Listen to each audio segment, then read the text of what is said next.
Tom, how do you evaluate your team after the first quarter of the season? We're really not big into evaluating the team right now. We're trying to get ready for Pittsburgh this week, so we don't really look at where we are after the quarter point. We're really looking forward to the Pittsburgh game. How can we play this week?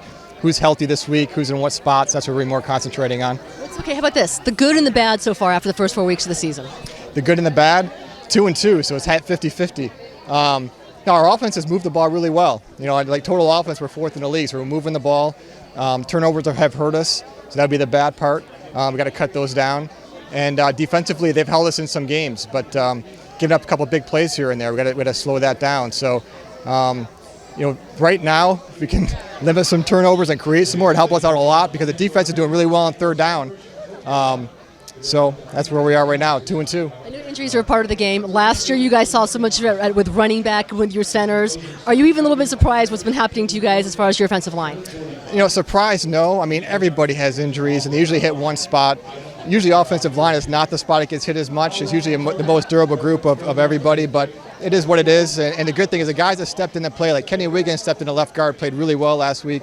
Chris Harrison's played left tackle, right tackle, and some guard. Played really well, played really good football for us. So that hasn't affected us. I know your favorite question through training camp was about the future of Chris Watt. Safe to say when he does come back, when he recovers from that injury, that he is going to be, that is the plan, he is your center moving forward. And I know you guys like Trevor Robinson too. Yeah, it's kind of where everybody is in the offensive line health-wise, but everyone's healthy. He's our center, and we're happy with him. The great thing about Chris is he can play some guard if we have to move him over there, if some other guys get hurt, but he's a center right now. Melvin Gordon, what have you liked about Melvin Gordon to this point? Same things we saw in college, and he's just a player that's just growing in the system right now. But no, we've been very happy with him. He's been as advertised to us. I mean, he's big, he's strong, he's got some bursts in the hole. He's just coming along as a player, and we need to give him some running lanes and get a hat on a hat, as we call it, get a block on every hat, and let him make some moves and use his vision and go. So it's been good. Obviously, growing pains with any young player. He's got a lot of growing to do. And after 4 games, he's going in the right direction. How can you, speaking of growing pains and evaluating guys, how difficult is it to know what Ladarius Green is, considering the injuries he's going through? And I know it's a big year for a lot of guys, but especially a guy like Ladarius Green, final year of his contract. Ladarius has produced every time he's played. So I think a lot of it last year, we just didn't do a very good job getting the ball as much. But it's hard. We've got Antonio Gates, who's a weapon for us. He's going to get the football. We've got receivers. We've got backs. There's not enough footballs to go around. But Ladarius, when his number's been called, he can get open, he can run away from coverage, he can catch the ball and make some big plays for us. How tough is it to go ahead and deal with 90 degrees, coming from Indy, 90 degrees, and the scenery that you're looking at today? It's a dry heat.